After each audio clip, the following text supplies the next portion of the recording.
Bismillahirrahmanirrahim. Assalamualaikum warahmatullahi wabarakatuh. Alhamdulillahirabbil alamin, hamdan katsiran tayyiban mubarakan fih, kama yuhibbu rabbuna wa yarda. Asyhadu an la ilaha illallah wahdahu la syarika lah, wa asyhadu anna Muhammadan abduhu wa rasuluh. Ya ayyuhalladzina amanu taqullaha haqqa tuqatih wa la tamutunna illa wa antum muslimun. Alhamdulillah, para peserta program Daurah Al-Quran di Ma'had Ibnu Majah yang diselenggarakan oleh Tartil Academy HSI. Alhamdulillah pada pagi hari ini kita bisa bermuhajah, bisa bertatap muka, entah yang offline maupun yang online. Ini semuanya atas karunia dari Allah Subhanahu wa taala. Dan tentunya untuk di hari Senin ini, sebagaimana yang sudah diagendakan, kita akan sedikit membahas berkaitan dengan ilmu yang setiap hari kita gunakan. Setiap hari kaum muslimin tidak akan lepas dari ilmu ini, yaitu ilmu tajwid. Tanpa berpanjang lebar karena materinya lumayan akan padat, ada beberapa hal yang akan kita bahas dan semoga semangat antum khususnya dari awal sampai akhir tidak kendor ya. Karena daurah ini dari pagi sampai malam Mbak ya, sampai jam 12 gitu ya. Enggak ya. Sampai sore aja. Ya tentunya kita semuanya khususnya sebagai pembelajar atau pengajar Al-Qur'an tentunya harus memiliki pemahaman atau mindset bahwa mempelajari Al-Qur'an ini adalah sesuatu yang sudah Allah Ta'ala mudahkan. Tidak boleh lagi di antara kita, ya secara khusus kita sebagai pengajar Al-Quran, atau bahkan kaum muslimin pada umumnya, tidak boleh lagi menganggap bahwa mempelajari Al-Quran, khususnya belajar membaca Quran, ini sesuatu yang sulit. Allah Subhanahu wa Ta'ala sudah menjanjikan kepada kita bahwa mempelajari Al-Quran ini sesuatu yang mudah. Ya, kata Allah Subhanahu wa Ta'ala, wa laqad yassarnal Qur'ana lidzikri fahal min muddakir. Ya, sungguh kami Allah Subhanahu wa Ta'ala telah memudahkan Al-Quran ini untuk dipelajari dari semua jenis aspeknya, cara bacanya, memahaminya, mengamalkannya, mengajarkannya. Ya, ini sudah Allah Ta'ala mudahkan. Ketika ada di antara kita yang merasa kesulitan ya memahami, mempelajari bacanya dan lain sebagainya, ya mungkin ini berkaitan dengan ya kalimat setelahnya, fahal min muddakir. Maka siapa di antara kita, di antara kalian yang betul-betul mempelajarinya, yang sungguh-sungguh mempelajarinya. Jadi kesimpulannya, orang yang merasa sulit dalam mempelajari Al-Quran dari semua aspeknya, bukan Al-Quran yang sulit dipelajari. Ya, tapi kita sebagai hamba Allah Subhanahu wa Ta'ala yang belum bersungguh-sungguh dalam mempelajarinya. Nah, mindset itu yang harus kita miliki dan harus kita sebarkan, syiarkan kepada masyarakat secara luas. Karena ilmu tajwid sejak dahulu ya diajarkan ya secara turun temurun ya dari Allah Subhanahu wa Ta'ala lewat malaikat Jibril alaihissalam. Makanya kata Allah Subhanahu wa Ta'ala, wa innahu latanzilu rabbil alamin nazala bihi ruhul amin ala qalbika litakuna minal munzirin bilisanin arabiyyin mubin. Quran dari Allah Subhanahu wa Ta'ala disampaikan kepada Nabi Muhammad SAW lewat perantara malaikat Jibril alaihissalam.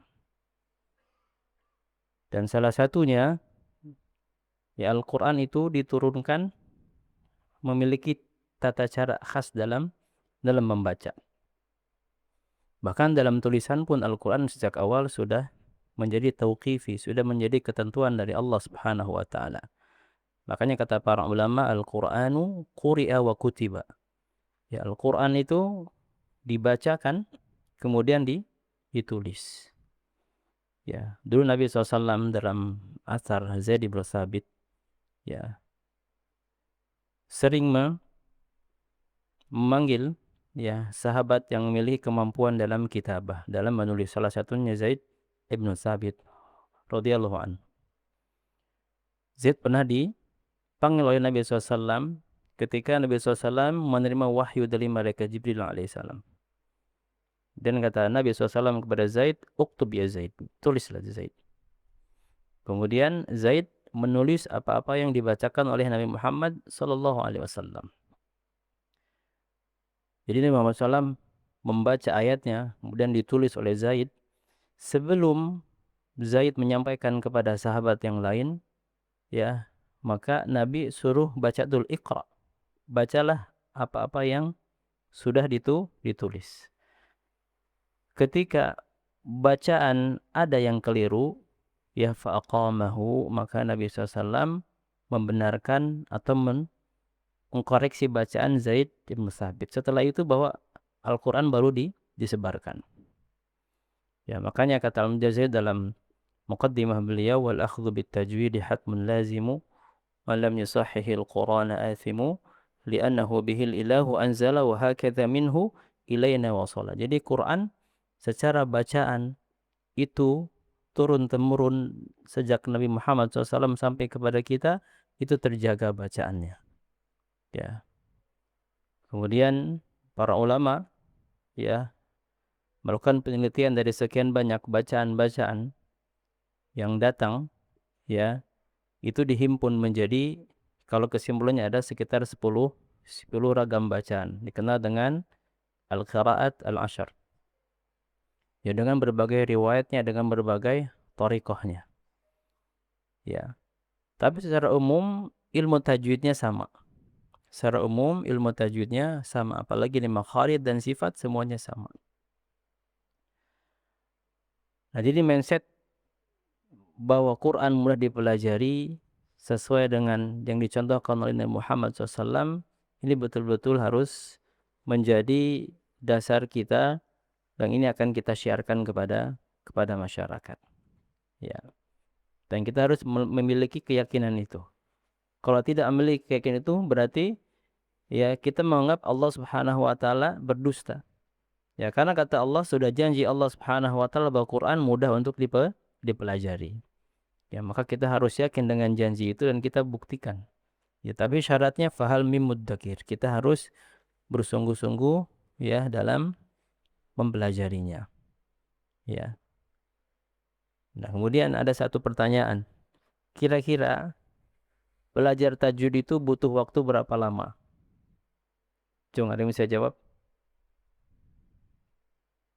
Berapa lama kira-kira dari nol sampai dia mahir, sampai dia memiliki itqan tilawah, sampai dia mutkin bacaannya? Dari nol. Cung, ada yang pernah ngajar dari nol sampai mahir? Berapa lama kira-kira? Berapa tahun, Mbak? Ada yang 1 hari bisa lancar? Nggak ada. Yang paling cepat berapa lama? Tergantung. Iya. Jadi berkaitan dengan masalah waktu, ya, rata-rata waktu yang terlama, ya, ini merupakan pengalaman saya ketika mengajar, itu tidak boleh lebih dari 2 tahun. Ya, sampai dia mutqin dalam bacaan. Entah itu anak-anak, dewasa maupun remaja zaman dulu. Remaja zaman dulu berarti sudah sepuh berarti, ya. Kenapa? Karena cakupan ilmu tajwid itu tidak banyak. Ya, makanya tidak boleh di antara kita ada yang belajar tajwid itu sampai puluhan tahun. Misalkan ada halaqah kita atau halaqah ibu-ibu misalkan.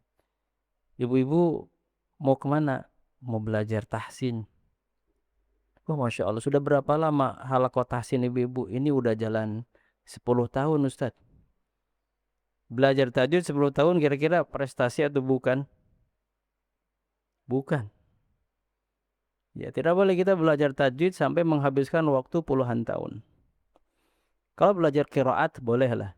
Tapi kalau hanya tajwid saja, nggak boleh kita berlama-lama dalam belajar ilmu tajwid. SD masih belajar tajwid.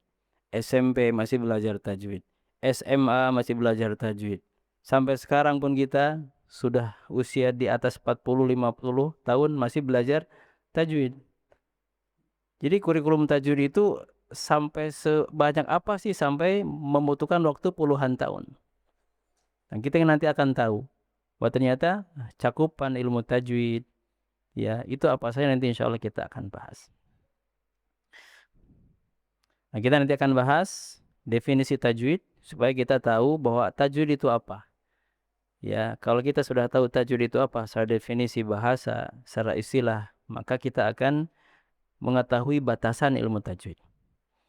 Kemudian 3 indikator ilmu tajwid. Urgensi belajar ilmu tajwid, tahapan belajar tajwid, kemudian hukum membaca Al-Qur'an dengan tajwid, ya.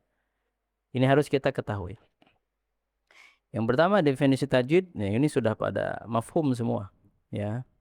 Bahwa tajwid secara bahasa maknanya adalah at-tahsin. Ya, memperbaiki atau istilah lain al-itqan, ya, menguasai.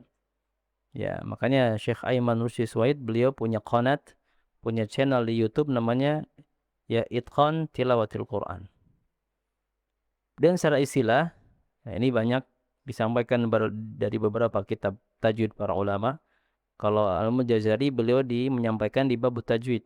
Kata beliau, wa huwa i'ta'ul hurufi haqqaha min sifatin laha wa mustahaqqaha. Kemudian dalam kitab Taisir Rahman, ikhraju kulli harfin min makhrajihi ma'a i'ta'ihi haqqahu wa mustahaqqah.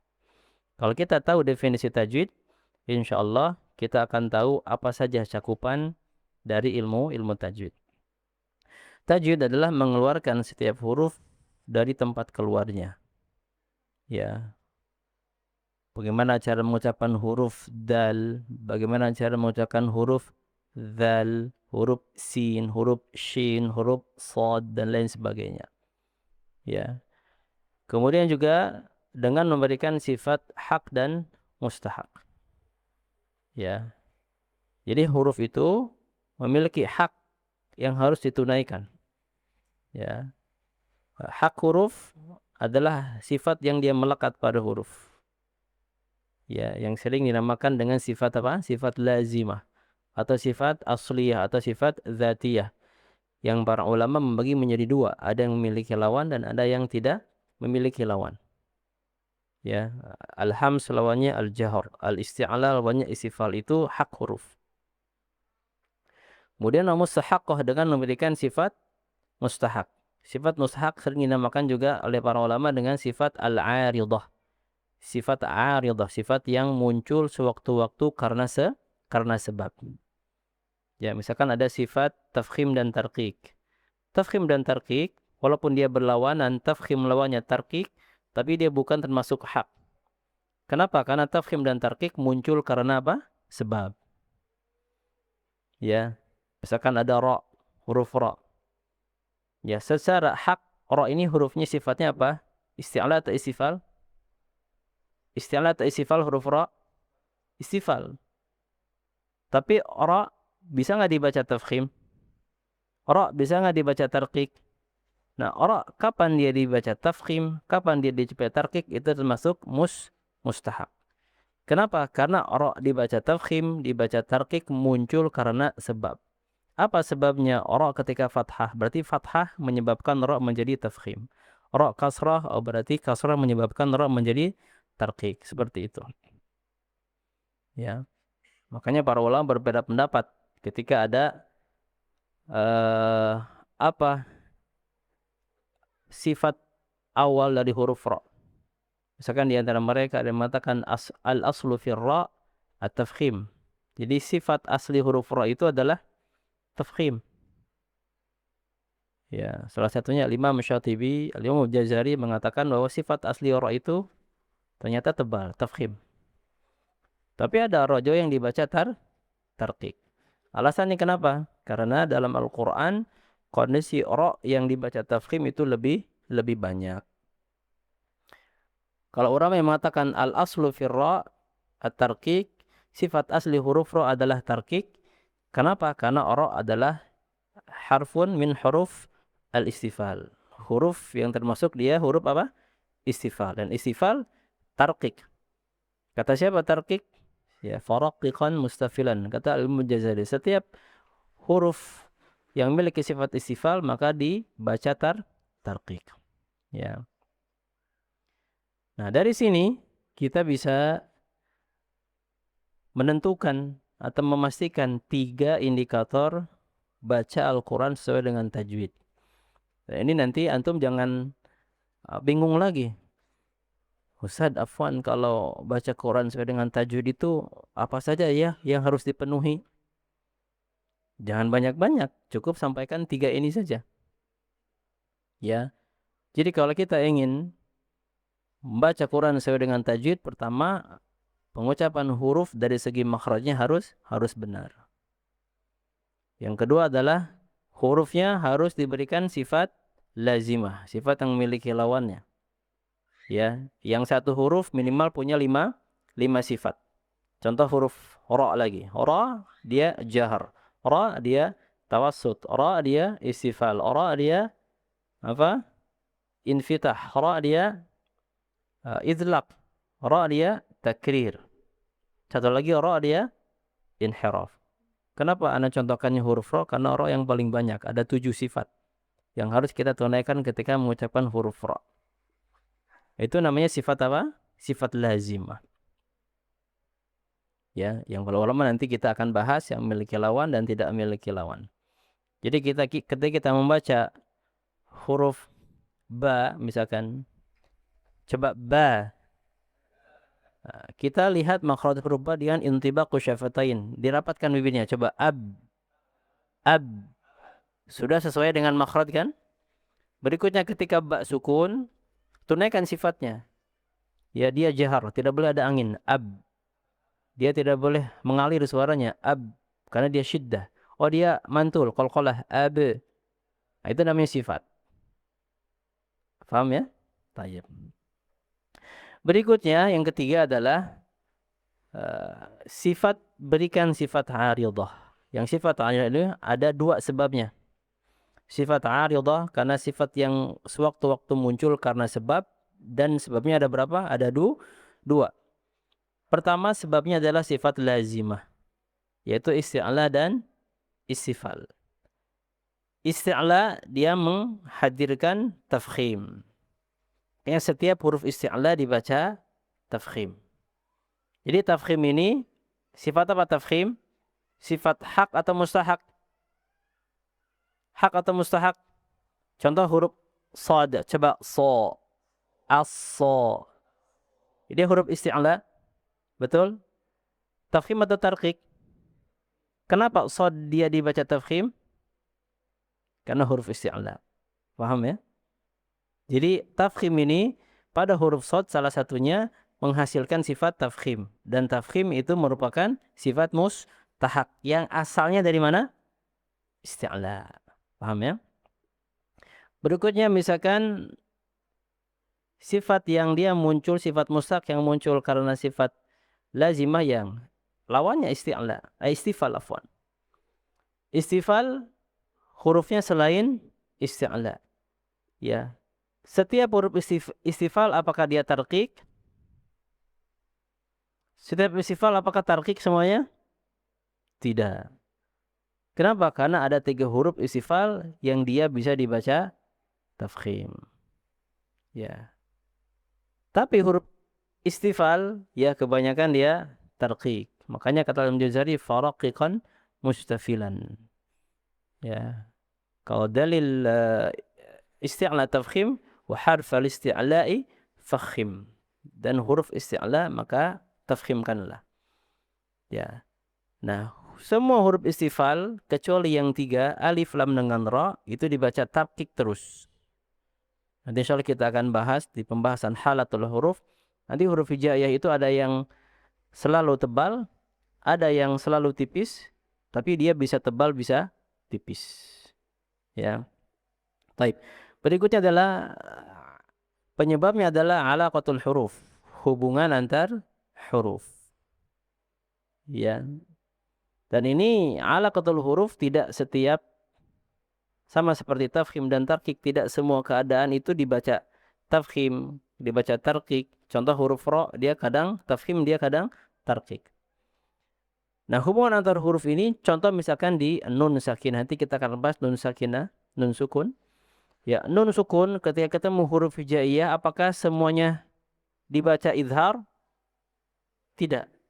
Kadang dia izhar, kadang dia ikhfa, kadang dia iqlab, kadang dia idgham. Perubahan pada nun sukun ketika bertemu dengan huruf hijaiyah muncul samar, muncul jelas, muncul melebur. Samar, jelas, lebur ini termasuk mustahak. Yang diakibatkan oleh apa? Hubungan antar huruf. Nun mati ketemu ta, jadilah samar. Nun mati ketemu hamzah, jadilah idhar. Nun mati ketemu ra, jadilah idgham. Ikhfa, idgham, iqlab, ini semuanya mustahak huruf. Ya, paham ya? Baik. Jadi ketika kita membaca mana yang bacaan sesuai dengan tajwid, antum atau antum. Nah, kenapa? Karena nun mati ketemu ta. Merubah makna tidak? Tidak. Ya, jadi sifat aridah atau sifat yang dia munculkan karena sebab, ya itu hampir kebanyakan tidak merubah makna. Ya. Kemudian sifat lazimah, kira-kira kalau kita tidak memberikan sifat lazimah merubah makna atau tidak? Afwan, ini pendalaman ya. Misalkan kalau kita tidak memberikan sifat qalqalah pada ba, apakah merubah makna? Contoh, qul huwallahu ahad. Kita tidak qalqalahkan huruf dal, merubah makna tidak? Tidak. Tapi kalau kita tidak memberikan sifat tebal kepada shad, maka shadnya akan menjadi apa? Asa jadi asa. Berubah makna tidak? Makanya sifat lazimah ada dua kata para ulama. Ada yang dinamakan tamyiziyah, ada yang dinamakan tahsiniyah. Sifat tamyiziyah pada sifat lazimah adalah dengan sifat itu bisa membedakan pengucapan huruf satu dengan huruf yang lain. Misalkan sin dengan shad satu makhraj. Dibedakan dengan apa? Sifat. Contoh sifat isti'la dan istifal. Ya, jadi isti'la istifal pada shad dengan sin, tahsiniyah, tamyiziyah. Qalqalah pada ba, tahsiniyah, tahsiniyah. Hams pada ta, tahsiniyah, tamyiziyah. Hams pada ta, tahsiniyah, tahsiniyah. Kalau kita tidak menghamaskan huruf ta, maknanya sama tidak? Sama. Begitu. Nah, kalau kita tahu tamyiziyah, tahsiniyah, nanti supaya masuk ke dalam hukum membaca Quran dengan tajwid. Itu nanti ada tafsil, ada rincian. Ya. Jadi kita tahu ya mana-mana saja yang harus kita pelajari yang itu bisa menyempurnakan makna. Apalagi nanti kalau kita bahas tujuan dari belajar ilmu tajwid adalah menyempurnakan makna. Bukan cuma sekedar ingin dikatakan fasih. Apalagi yang masih bujang ya, yang belum menikah ini. Ya, biasanya ketika nazar nanti calon mertua biasanya suka ngetes biasanya. Silakan antum jadi imam. Nah, kalau fasih udah lulus biasanya. Ya. Tapi bukan cuma itu. Ya, tapi jangan diniatin juga nanti kalau nazar saya mau mantepin nih bacanya biar diterima, bukan. Tapi salah satunya adalah untuk menyempurnakan makna. Ya, karena makna itu akan muncul dari baca. Kalau bacanya salah, maknanya keliru. Kalau maknanya keliru, pengamalan juga bisa keliru. Jadi fungsi ilmu tajwid ini luar biasa. Ya. Taib. urgensi mempelajari ilmu tajwid. Ya. Pertama adalah ya menjaga lisan dari kesalahan. Ya, kesalahan yang lahan jali maupun yang khafi. Kesalahan yang ringan maupun yang berat. Kesalahan yang bisa dideteksi oleh awam atau kesalahan yang memang dia hanya bisa dideteksi oleh ahli ilmu tajwid. Ya, kalau hal-hal yang mendasar, masalah i'rab, harakat alhamdulillahi rabbil alamin. Rabbil alamun. Pasti orang-orang awam pun pasti ketahuan. Kasrah jadi dhammah. Tapi kalau yang khafi, yang tersembunyi, nah itu hanya bisa dideteksi oleh ahli tajwid atau ahli qiraat. Ya. Dan mempelajari tajwid itu tujuannya membereskan atau memperbaiki lahan maupun khafi ataupun jali. Ya. Kemudian yang kedua adalah urgensi mempelajari ilmu tajwid adalah membaca sesuai dengan tuntunan atau perintah dari Nabi Sallallahu Alaihi Wasallam. Ya, Nabi SAW pernah memerintahkan Iqra'ul Quran kama unzila. Bacalah Quran oleh kalian sebagaimana Al-Quran diturunkan. Ya. Ini slide-nya udah dibagiin belum? Sudah ya? Belum ya? Nanti dibagiin insya Allah ya. Gitu. Tapi kalau mau difoto dulu boleh. Tapi nanti ada semuanya. Semuanya anak kasih semuanya. Ya, ada semuanya ya. Kemudian yang ketiga adalah menjaga kemurnian Al-Quran. Ya. Allah Subhanahu wa taala berfirman, "Inna nahnu nazzalna dzikra wa inna lahu lahafizun." Allah Subhanahu wa taala yang menjanji bahwa Quran ini akan dijaga oleh Allah Subhanahu wa taala dari tulisannya, dari bacaannya, ya, dari apa pemahamannya, dari pengamalan semuanya, ya, aspek yang berkaitan dengan Al-Qur'an Allah jaga.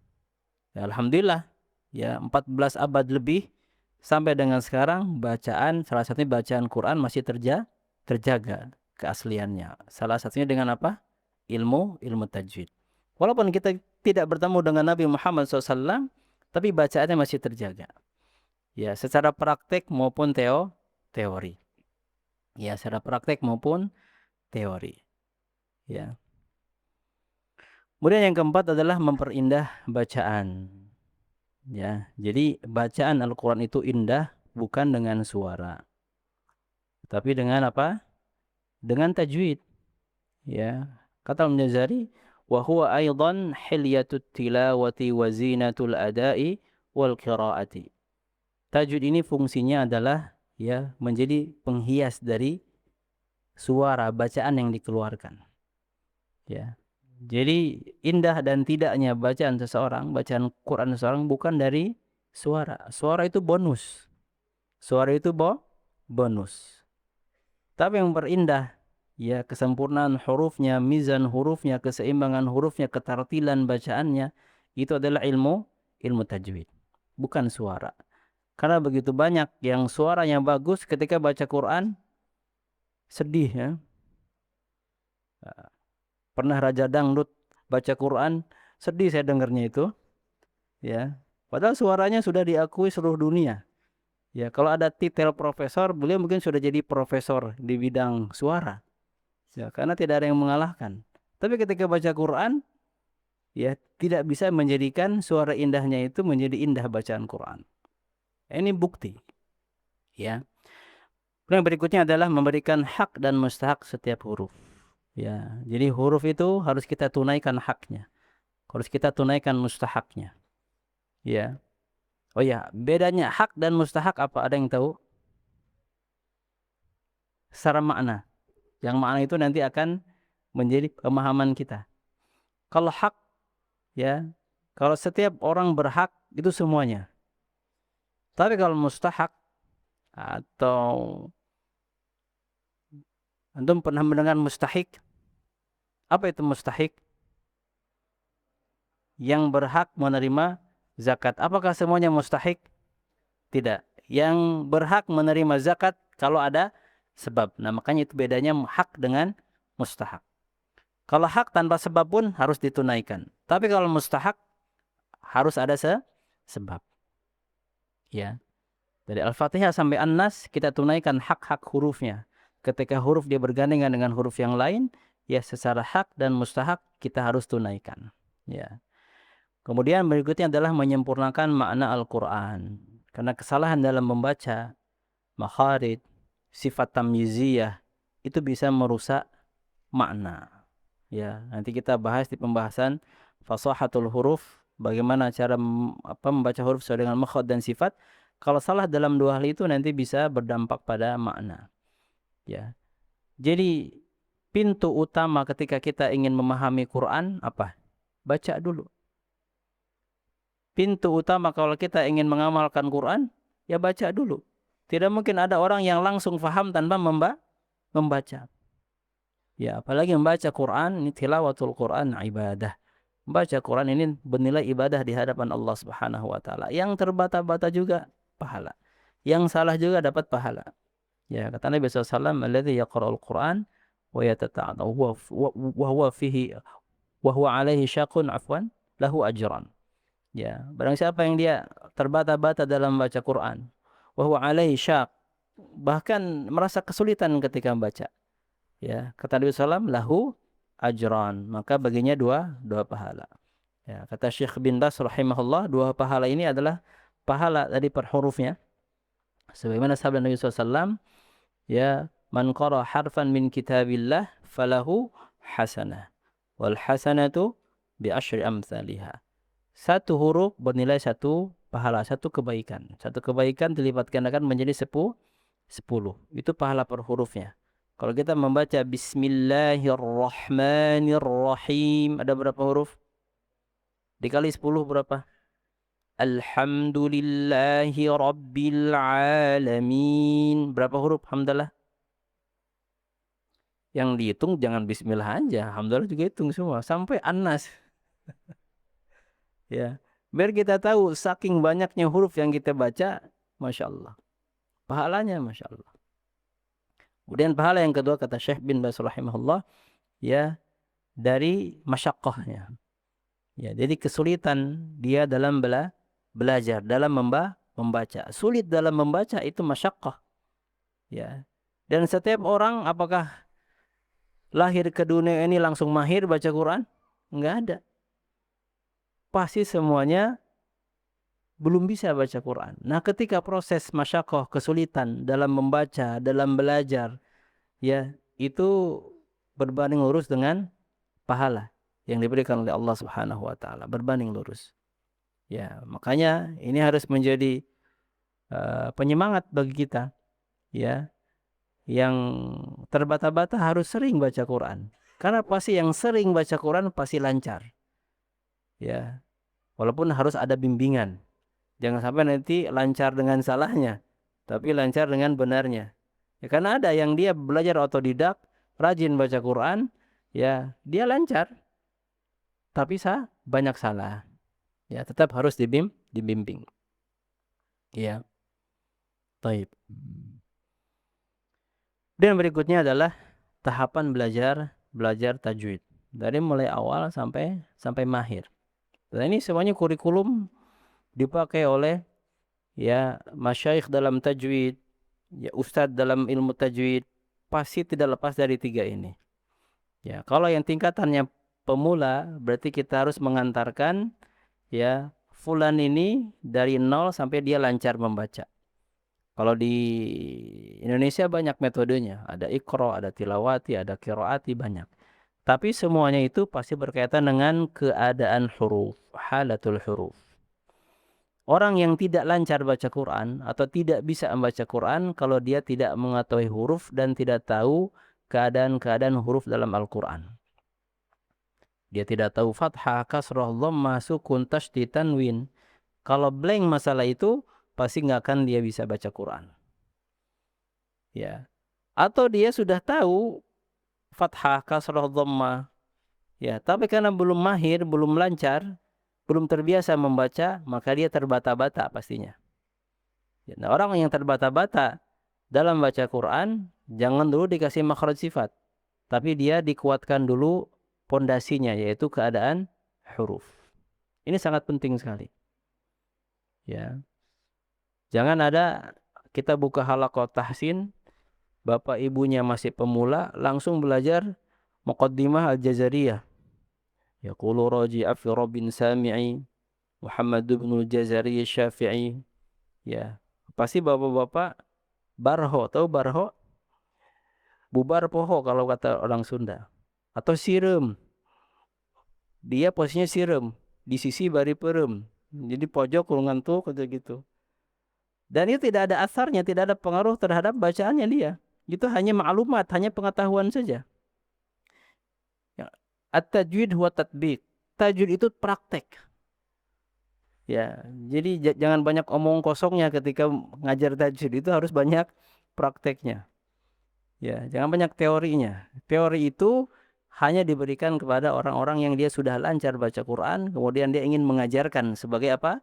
Sebagai apa namanya? Senjata dia supaya lebih mudah dalam mengajar. Nah, kesulitan dalam mindset ketika kita menilai ilmu tajwid ini sulit, kenapa? Karena terlalu fokus di teori. Ya, yang itu menjadikan kita jadi susah. Baru juga pertemuan pertama, huruf izhar ada 6, idgham ada 6 dibagi 2. Bigunah bila gunah hurufnya dibagi 2, yang 6 itu yang bigunah yanmu, yang tanpa gunah lam sama ro. Iqlab huruf ba, sisanya ikhfa 15. Coba Pak hafalkan, saya kasih waktu 5 menit. Wah, bubar itu majelis itu. Ya. Karena yang materi pembelajaran, ya, yang paling menyulitkan itu adalah hafalan. Kalau kita banyak disuruh ngafal A, ngafal B, ngafal C, ngafal D, udah selesai, pasti sulit. Ya, paling dari 4 hukum nun sakinah dan tanwin yang dihafal paling cuma satu, iqlab aja. Karena hurufnya paling sedikit. Huruf ba aja cukup. Yang lainnya lupa lagi. Jadi menguasai keadaan huruf ini penting. Ya, nanti kita coba sharing bagaimana cara mengajarkan penguasaan huruf, dan mengajarkan penguasaan huruf juga bisa plus kita mengajarkan makharij, sifat dan ahkam. Ya. Jadi kalau kita menguasai nomor 1, nomor 2, nomor 3 sebetulnya sudah tidak harus dibahas. Ya, karena semuanya sudah ada dalam keadaan huruf. Ya. Taib. Nanti kita bahas insyaallah. Berikutnya, tahapan berikutnya baru fokus di fasahah. Fasahah, tepat pengucapan huruf, dari lahjahnya harus lahjah Arabiyah. Jangan sampai baca Quran tapi lahjahnya Sunda, dialeknya Sunda. Baca Quran tapi kayak rasa-rasa Jawa. Tabat yada, itu Quran tapi rasanya Sunda. Padahal Quran diturunkan dalam bahasa Arab, bukan bahasa Jawa. Ya, jangan salahkan saya. Kenapa Ustaz nggak bahasa Jawa aja? Ini udah ketetapan dari Allah bahasa Arab. Ya, fasahah penting, fasahah. Ya, makanya kalau Jazari, idh wajibun alaihim muhattamu qabla syuru'i awalan an ya'lamu makharijal hurufi was sifati liyalfidhu bi afsahil lughat. Ya, Quran diturunkan dengan bahasa Arab. Ketika baca pun harus pakai lahjah Arabiyah. Ya. Qadrat sama hadis Nabi SAW, ya, hadisnya dhaif. Ya, tapi secara makna sahih. Ya, diriwayatkan oleh Ibnu Majah sebagaimana mahadini Ibnu Majah. Ya. Iqra'ul Quran biluhunil Arabi wa aswatiha. Baca Al-Quran dengan dialek orang Arab yang fasih dan suara mereka yang fasih. Ya, jadi ada secara riwayat ini dhaif hadisnya, tapi secara makna sahih. Ya, karena Nabi SAW orang Arab, Quran diturunkan dalam bahasa Arab.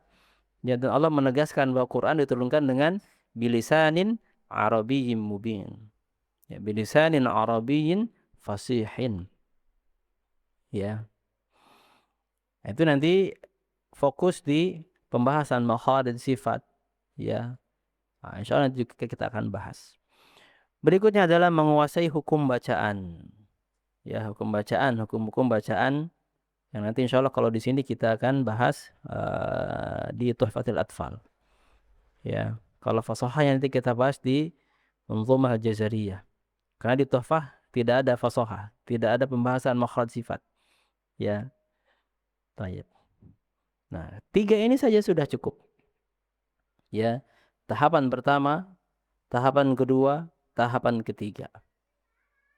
Ya, menguasai keadaan huruf, fasahatul huruf, dan hukum-hukum bacaan yang dia ada pada kalimat-kalimat dalam Al-Quran. Ya. Walaupun nanti kalau kita berkaitan dengan masalah qiraat, itu nanti yang berbeda itu bukan di halah, bukan berbeda dengan fasahah. Yang beda itu kebanyakan di ahkam. Ya, misalkan eh, kalimat qad sami Allah. Qad sami Allah. Kalau kita ya kira Asim dibaca idhar qad sami Allah. Ya, tapi kalau qiraah yang lain itu ada dibaca qassami Allah, dibaca idgham. Qadasa hubungan antar huruf kan? Dal dengan sin. Ya. Jadi idghamnya mutaqaribain. Dia apa dua hurufnya mutaqaribain. Ya, dal dengan sin dia mutaqaribain, makhrajnya berdekatan. Dalam hafs itu dibaca izhar. Dalam riwayat lain itu dibaca idgham. Nah, kalau mutaqaribain dalam hafs pernah dengar antum yang dihukumi idgham apa? Lam dengan ra. Walaupun lam dengan ra ada yang mengatakan dia mutajanisain. Ya, karena Imam Al-Farra mengatakan lam dengan ra dia satu makhraj. Ya, tapi kalau Mujazari dia mutaqaribain karena lam dengan ra beda makhraj. Ya. Jadi yang beda dalam pengembangan ilmu qiraat ya berbeda riwayat itu perbedaannya di mana? Ahkam. Ya. Tapi kalau fasahanya hampir sama. Ya, makhraj sifat sama. Taib, hukum mempelajari tajwid. Ya. Hukum mempelajari tajwid ada dua. Pertama, yang mengatakan wajib, yang kedua mengatakan sunnah.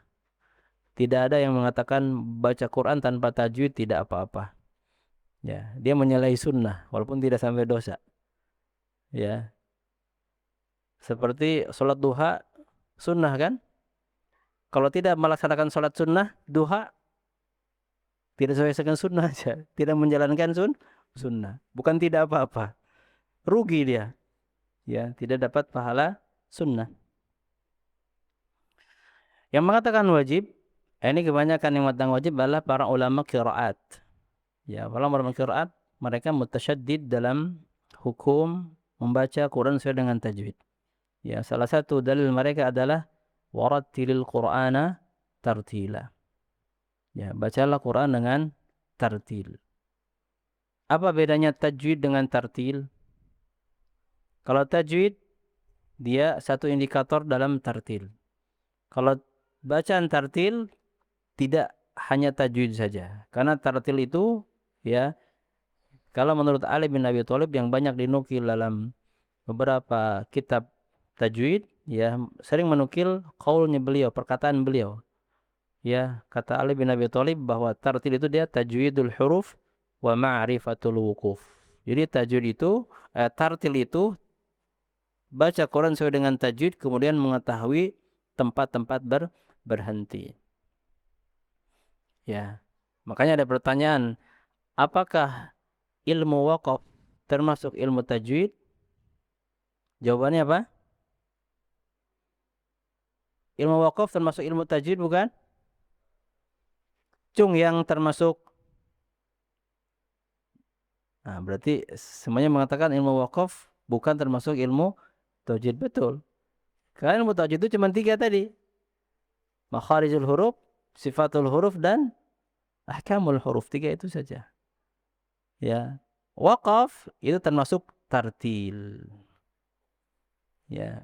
Orang yang banyak yang baca Quran sesuai dengan tajwid, tapi belum tartil dia.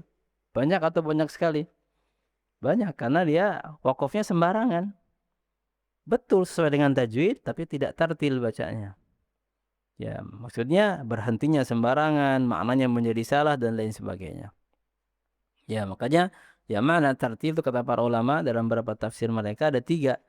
Pertama, membaca Quran sesuai dengan kaidah tajwid. Membaca Quran disertai dengan tadabbur. Maksudnya tadabbur itu dia tahu maknanya, ya kan? Kalau tadabbur pasti tahu makna. Kalau tahu makna berarti wakafnya ikhtiar, dia pasti memilih. Bukan wakafnya berhentinya sesuai dengan amunisi nafas. Biasanya kalau kita ayatnya panjang berhenti itu bukan karena memilih, tapi karena darurat. Apa daruratnya? Nafasnya habis. Atau insting yang tidak dibangun dengan ilmu. Kayaknya di sini nih yang nggak bisa gitu. Itu darurat juga karena nggak paham. Makanya dulu pembagian wakaf itu cuma ada dua. Pertama adalah iddirari atau satu ikhtiar. Imma dia darurat, imma dia memilih. Kalau nggak paham darurat. Kalau milih dia berarti faham. Begitu.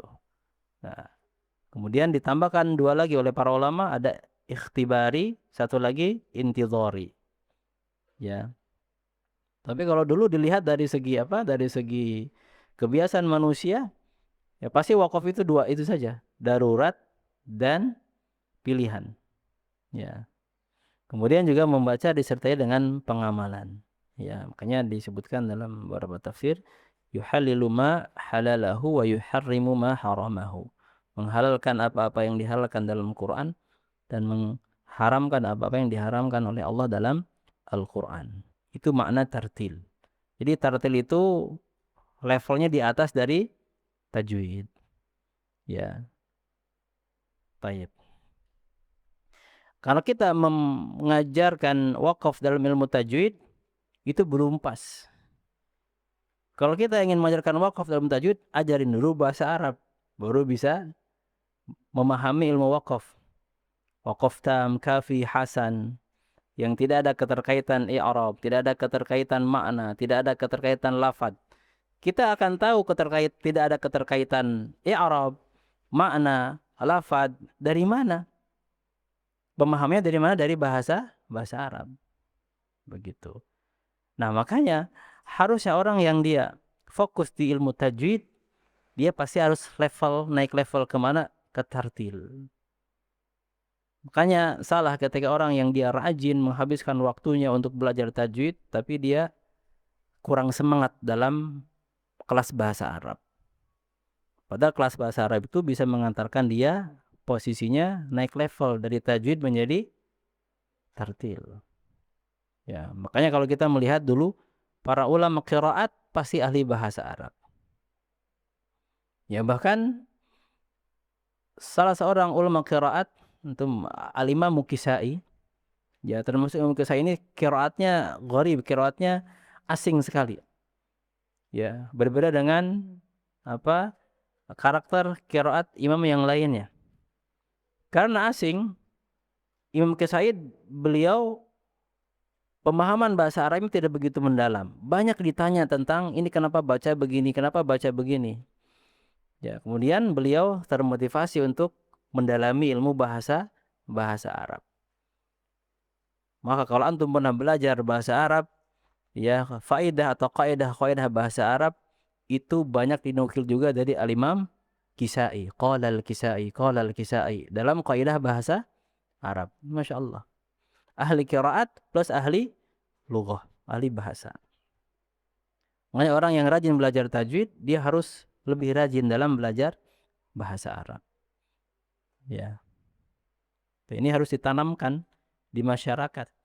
Karena sebagian orang itu dia belajar tajwid itu secara kebek itu ya bahasa Indonesianya. Dikejar semuanya tajwid, daurah di mana dikejar, kejar. Ya. Tapi di masjid yang terdekat ada halaqah bahasa Arab, dilewat aja dia.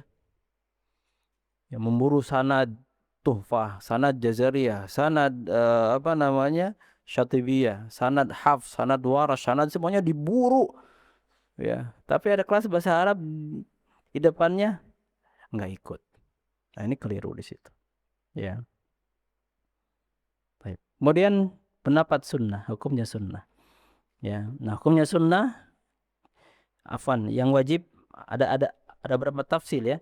Yang mengatakan wajib Syekh bin Baz beliau ditanya tentang hukum membaca Quran dengan tajwid. Kata beliau wajib pada beberapa materi-materi atau bab yang itu bisa menyempurnakan makna. Ya. Karena salah satu tujuan kita baca Quran adalah untuk menyempurnakan makna, mengambil faidah dari makna-makna yang dibaca. Berarti kita harus tahu mana yang wajib, makharij, kemudian sifat tamyiziyah, minimal itu saja. Kalau qalqalahnya nggak dikolkolahin nggak apa-apa, nggak wajib itu mah. Hamas itu nggak wajib. Tapi membedakan shad dengan sin wajib, begitu. Karena kalau tidak terbedakan, maka dia akan menjadi salah maknanya. Ya. Baik. Kemudian juga yang wajib juga ada satu lagi, ya. Bahwa wajib di sini bukan berarti ketika salah wajibnya langsung dihukumi dosa, bukan. Ya, dan sepakat para ulama yang dikatakan wajib, bahkan Al-Mujazari mensyarah atau menjelaskan tentang apa-apa yang beliau sampaikan di bab tajwid. Kata beliau kan wal akhdhu bit tajwidi hatmun lazimu malam yujawidil Qur'ana athim. Membaca Quran dengan tajwid hukumnya wajib. Tidak membaca Quran, dan kalau seorang tidak baca Quran dengan tajwid maka athim. Dosa di situ. Waduh, ngeri sekali itu. Berarti kalau salah baca Quran tanpa tajwid maka dosa.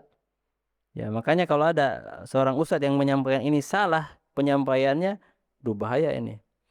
Siapa yang hatam Quran bulan ini? Ada yang ngacung. 2 orang ternyata dari 100 misal. Kenapa lebih banyak yang tidak baca Quran? Karena ternyata yang 98-nya takut dosa. Semakin saya banyak baca, dosa saya banyak.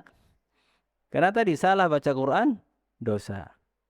Ya, berarti yang 2 orang ini dosanya banyak karena salah baca Quran, kemudian dia sering baca Quran. Nah, wajib di sini bukan dihukumi dosa seperti itu. Makanya kata Mujazari dalam kitab Al-Ashr fil Qawt Ashr, beliau merinci. Jadi manusia itu ada 3 golongan. Pertama, dia al-khati' ma'jur. Dia salah baca Quran tapi dapat pahala. Ya, kalau kesalahannya ini tidak disengaja, dia masih tahap belajar. Kemudian ada yang dia salah, ya, tapi di asim. Nah, ini yang jangan. Dia salah dalam baca Quran disengaja. Ya, tapi mana ada kaum muslimin yang baca Quran disalah-salahin, nggak ada. Ya. Kemudian yang ketiga adalah orang yang dia mahir ma'jur. Pasti orang yang mahir baca Quran akan diganjar. Ya, kata Nabi SAW, al-mahiru bil Quran ma'as safaratil kirami al-bararah. Ya, begitu. Jadi tidak langsung dihukumi dosa. Kalau dosa itu kalau sengaja. Ya, maka saya pernah bertanya kepada salah satu guru anak, ya, jadi bagaimana maksud ulama yang mengatakan wajib? Ya, kata beliau sama seperti seorang mu'alaf yang dia belum bisa baca Al-Fatihah, kemudian dia sholat, ketika dia belum bisa Al-Fatihahnya, sholatnya sah? Tidak, tetap sah. Dia dihukumi dosa nggak karena dia tidak baca rukun sholat? Tidak, karena masih tahap belajar.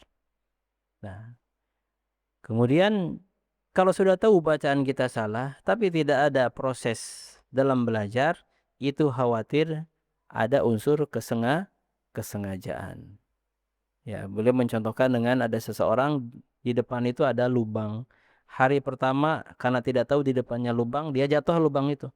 Hari kedua sudah tahu di depan itu ada lubang. Maka ketika hari kedua sudah tahu ada lubang, kemudian jatuh lagi, oh ada lubang di situ. Ah, masuk ah. Nah, berarti kan yang kedua sengaja atau enggak? Sengaja. Ya. Tapi yang bisa menilai sengaja dan tidak itu Allah Subhanahu wa taala. Nanti aja. Ya. Begitu. Berikutnya pendapat yang kedua adalah sunnah, ya. Tadi ya, membaca Quran dengan tajwid ini sunnah Nabi sallallahu alaihi wasallam. Nabi SAW membaca dari Al-Fatihah sampai An-Nas semuanya pakai kaidah tajwid.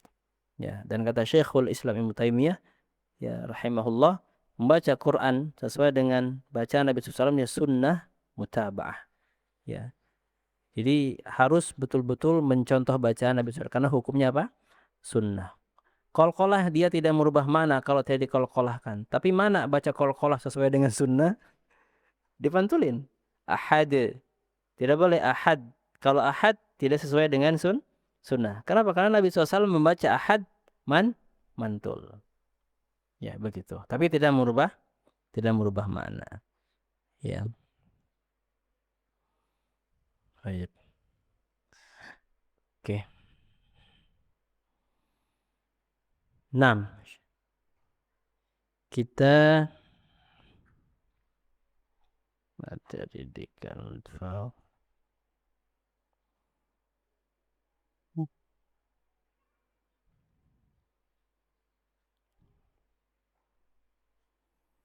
kita ke slide yang berikutnya.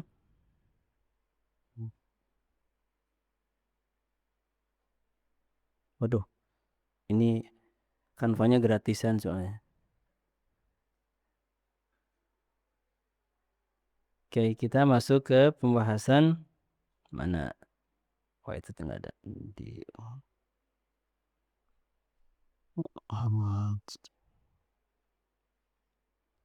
Baik.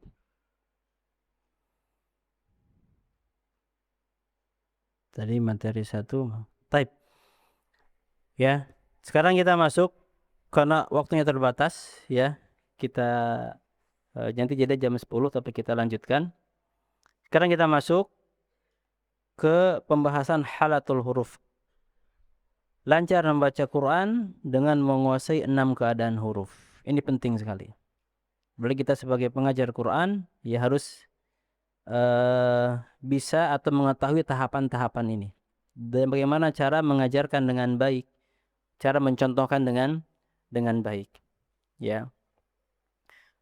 Step yang pertama yang harus kita ajarkan kepada mereka adalah ashkal huruf hija. Ya, bentuk huruf hijaiyah.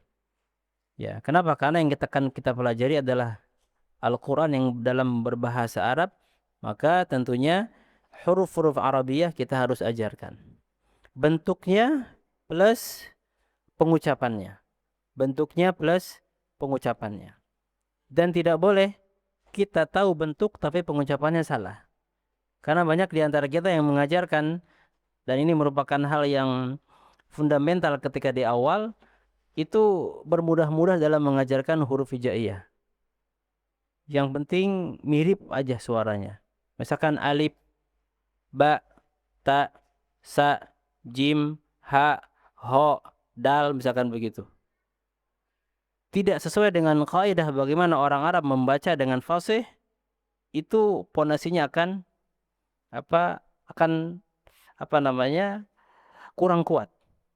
Makanya dari awal ketika antum mengajarkan apalagi anak-anak yang dia belum tahu huruf, ajarkan dengan benar dan mereka bisa. Ya. Karena anak-anak itu dia peniru yang ulung. Maka dari itu antum harus mengajarkan dengan benar, ya.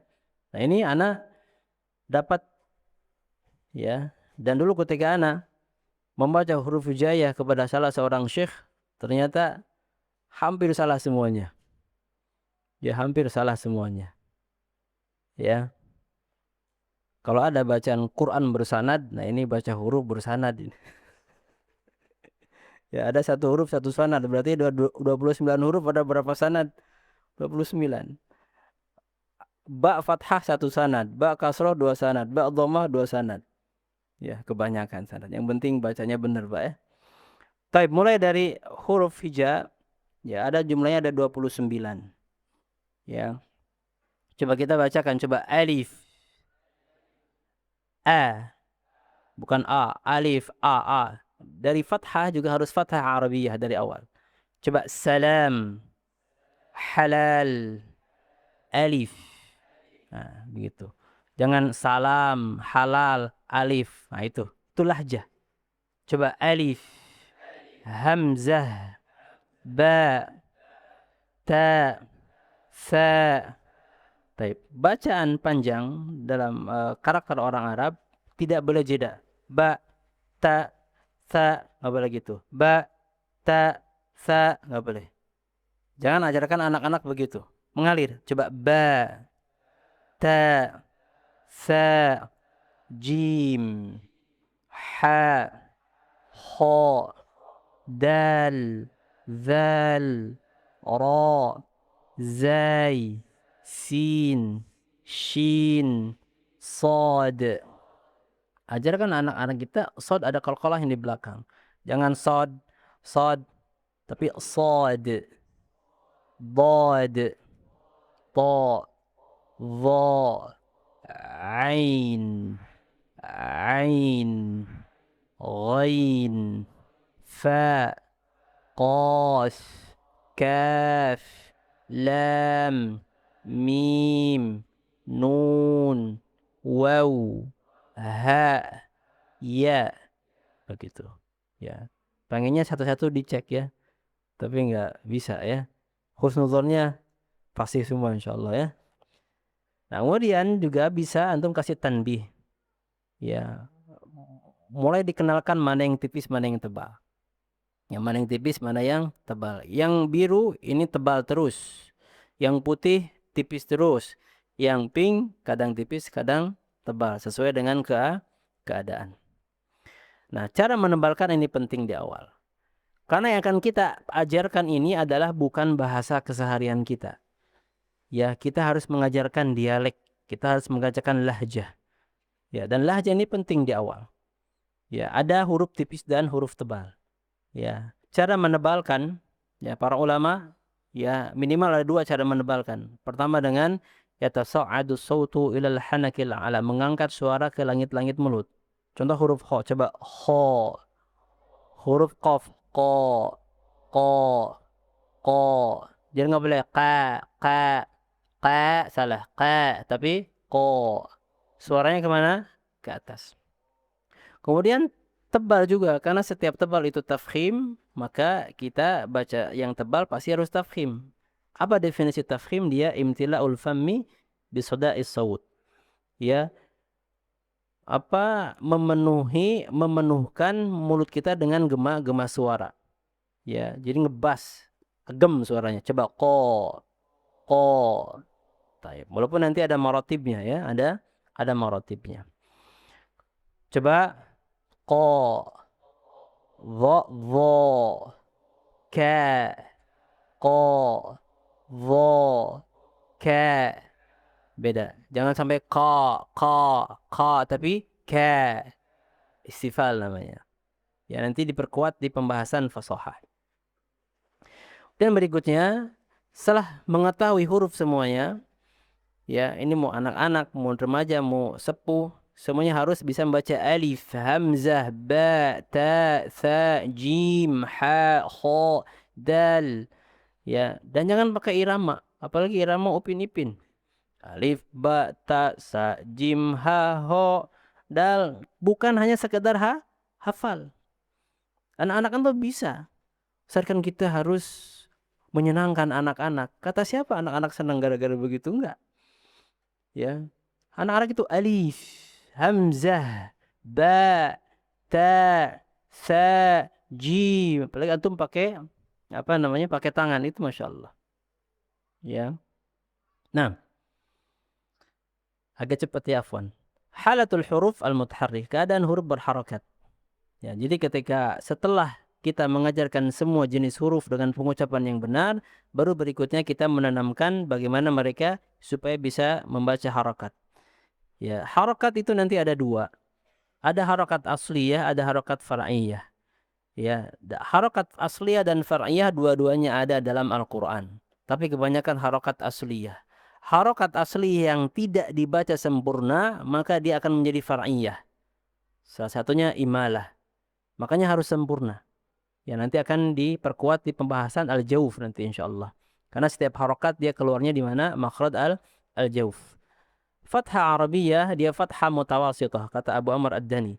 Ya, tidak boleh naik o, tidak boleh juga e, b, t, c, enggak boleh.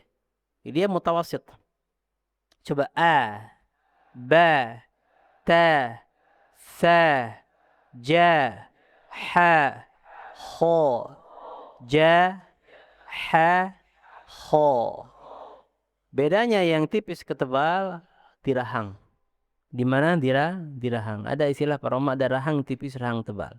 Coba ja, ha, ho, ha, ho. Dia fathah. Jangan sampai seperti dhammah. Ja, ha, ho. Nah, kalau seperti dhammah salah. Dia sudah menyalahi kaidah. Ya. Coba da, za, ra, za, sa, sya, so, do, po, dho, a, a, gha, fa, qa, ka, la, ma, na, ha, wa, ya. Gitu. Dan harakat di al-jawf dia lepas. Nggak boleh a, ba, ta, sa, ja. Nggak boleh. Ba, a, ba. Nggak boleh gitu. Karena makhraj al-jawf, makhraj harakat di al-jawf lepas. Coba a, ba, ta, sa. Tayyib. Berikutnya latihan setelah satu huruf, latihkan murid kita dengan apa? Dua huruf. Ya, ini kebertahapan dalam kurikulum mengajarkan penting sekali. Ya, kita mengajarkan satu huruf harakat fathah, berikutnya dua huruf harakat fathah. Kemudian kita sambungkan. Nah, cara menyambungkannya saya mengambil metode yang sangat bagus. Ya, namanya metode tahajji. Yang saya dapatkan banyak sebetulnya, beberapa metode yang pakai ini, salah satunya metode Nurul Bayan, Fathur Rahman. Nah, dulu saya ikutin daurahnya sampai 5 kali. 2 kali ikut daurahnya, 3 kali jadi mutarjim. Tapi sekarang udah nggak jadi mutarjim lagi. Karena syekhnya udah bisa bahasa Indonesia. Udah pensiun. Ya. Dari situ ana banyak ngambil faidah. Nah, salah satunya kenapa pakai tahajji? Ya supaya meniadakan namanya maddu tafkir.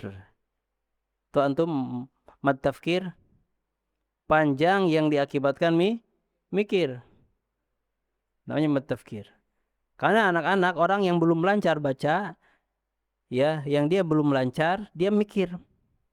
Ya. Nah, ketika mikir biasanya ada bacaan yang dipanjangkan. Makanya tahajji. Misalkan a dengan ba. Coba a, ba, aba, ta, sa, tasa. Nah, jadi nggak boleh ba, tasa. Nah, itu namanya mad apa? Mad tafkir. Bacaan panjang karena mikir, nggak boleh. Ya, taib. Berikutnya, ya, tahapan berikutnya, karena fasohah penting ketika di awal, ya, maka terus ajarkan, berikan pondasi perbedaan tipis dan tebal, ya, supaya rahang mereka terlatih. Ya, coba a berkaitan dengan fathah. Ya, antum pernah mendengar ada fathah itu harus apa namanya dibatasi atau diukur dengan masuknya jari ke mulut, ya. Nah, jari ke mulut ini nggak ada urusan jari ini. Katanya minimal harus berapa jari yang masuk ke mulut kita? Berapa? 2 atau 4? 4.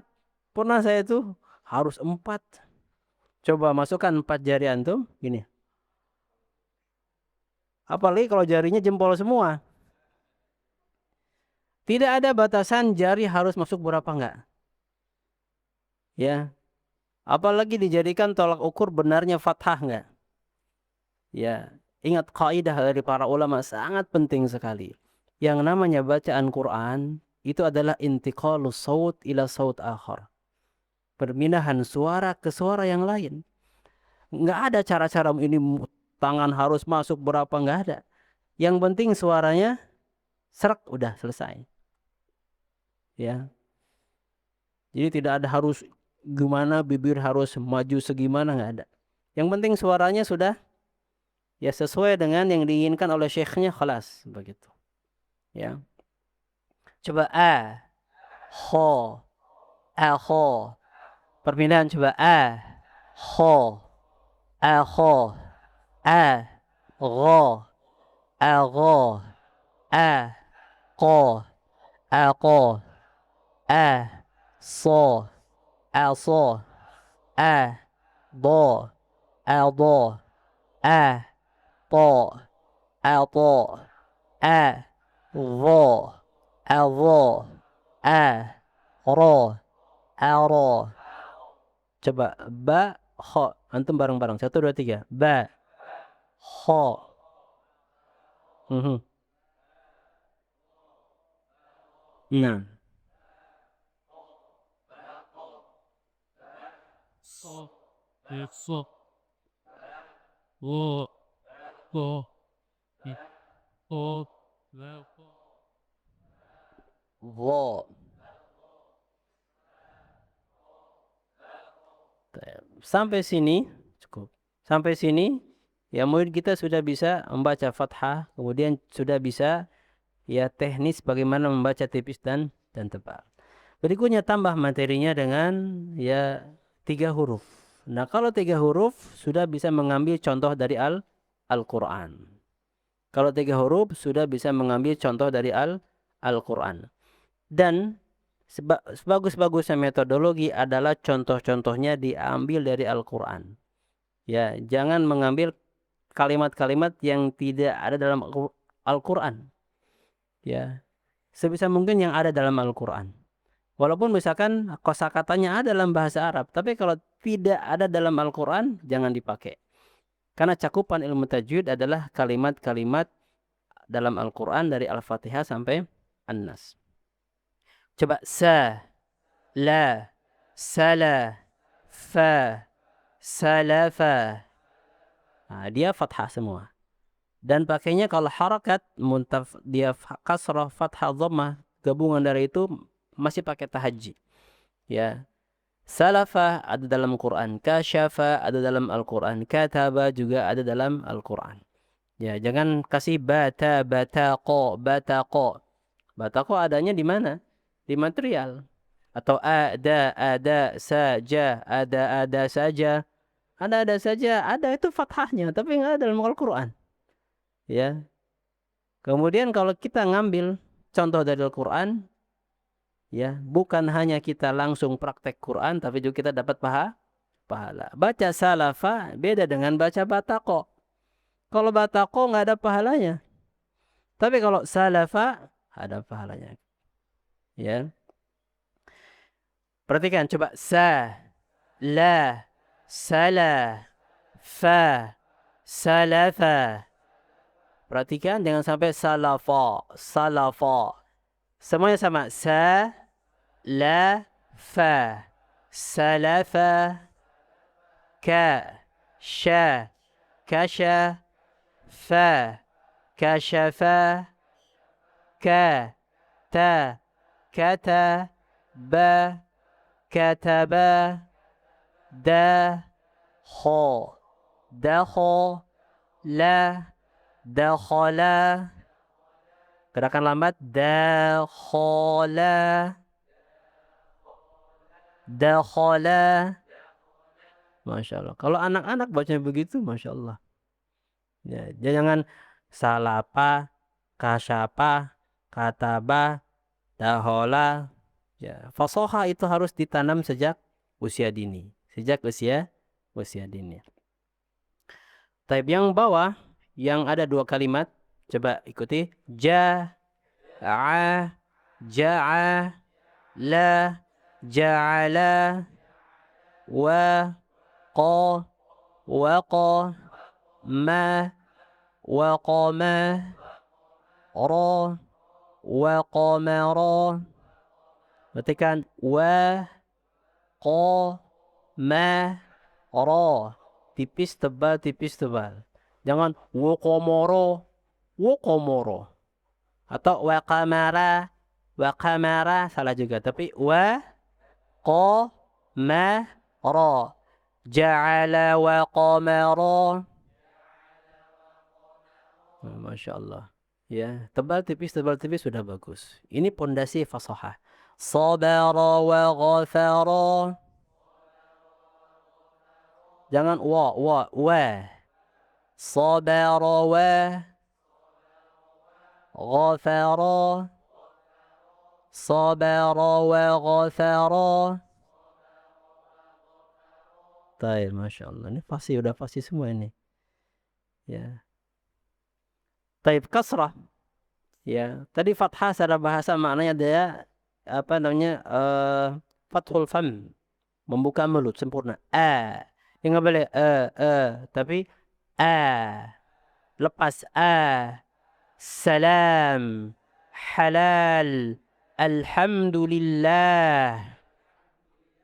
Nah, orang Arab tuh begitu. Nggak alhamdulillah, subhanallah, nggak begitu. Lepas suara. Salam, bukan salam, bukan begitu. Salam, suara tenggorokan, tapi suara al-jauf. Salam. Karakter orang Arab juga harus tahu antum. Ya, orang Arab juga mereka nggak terbiasa suara-suara hidung. Suara hidung nggak boleh, suara tenggorokan nggak boleh. Sanam, suara hidung. Sanam nggak boleh. Salam, dia suara tenggorokan. Suara mulut. Salam, salah, sana, salah. Itu suara. Ya, karena antum mengajar itu, kalau banyak salah, mungkin gara-gara dua itu. Murid kita kebanyakan suaranya masuk di hidung atau suaranya masuk di tenggorokan. Rubah dulu itunya. Ya, dirubah dulu. Tapi satu lagi kasrah. Kasrah secara bahasa dia khafdu fakki sufla. Ya, rahang turun ke bawah. Coba i. I. Kalau dia fathah i. A, i. I. Bi. Ti. Fi. Ji. Hi. Khi. Di. Zi. Ri. Zi. Si. Shi. Si. Beda huruf itbaq isti'la, suaranya beda. Coba, karena dia naik dulu ke atas. Si. Si. Di. Ti. Di. I. Ri. Fi. Ti. Ki. Li. Mi. Ni. Hi. Wi. Yi. Jadi nggak boleh seperti sariawan. B, T, Bismillahi. Tapi Bismillahi. Itmam al-harakat harus sempurna. Ya. Coba. Ta. Bi. Tabi. A. Tabi'a. Ka. Tabi'aka. Ka. Ma. Kama. Tha. Kamatha. Li. Kamathali. La. Na. Lana. Fi. Lana fi. Da. Lana fi da. Wa. Kan wa tipis. Wa. Qa. Waqa. A. Waqa'a. Ti. Waqa'ati. Sempurna dengan waqa'ati. T tapi ti. Harakat harus sempurna. Kalau tidak sempurna, maka dia akan menjadi harakat far'iyah. Ya, harakat far'iyah. Nah, di sini ya sekali lagi ana hanya ingin memberikan poin-poin penting ketika kalau kita ingin membentuk bacaan murid kita dengan fasahah yang baik. Ya, karena beberapa pengajar itu dia fasih bacaannya, tapi ada yang dia tidak bisa menularkan kepada muridnya. Banyak sekali. Anda punya murid, misalkan 10. 10-10-nya nilainya di atas 80. Tapi ketika mereka mengajar, Anda lihat murid-muridnya tuh. Ya, ternyata dari 10 ini yang bagus di atas rata-rata muridnya itu hanya kelompok yang diampu oleh 5 guru yang dari 10 ini. Padahal kemampuan bacanya sama. Nyata yang membedakan di antara mereka adalah cara ngajar, cara mengoreksi, cara mempraktekkan, cara mengarahkan. Itu penting ternyata. Ya. Makanya sering ada ustadz yang dia atau syekh yang dia ahlul ada. Dia prakteknya bagus, dia juga bisa membentuk bacaan muridnya bagus. Itu bagus sekali. Ya, makanya kemampuan ini ternyata harus diasah. Kemampuan ini ternyata harus dilatih. Ya, karena yang namanya cara mengajar itu instingnya harus dilatih. Ya, sekali lagi, ya ketika tadi anak share cara membaca, cara apa mengajarkan huruf hijaiyah, mengajarkan fathah, mengajarkan kasrah, dengan cara ini alhamdulillah itu bisa membentuk bacaan-bacaan walaupun anak-anak kita bisa fasih bacaannya. Ya. Nah, dengan ini ya nanti ketika mereka masuk ke Quran langsung pasti karena pondasinya bagus, tidak usah mereka lagi belajar dari awal. Ya, makanya tadi saya katakan 2 tahun ini udah terlalu lama untuk belajar Quran sampai mutkin bacaannya.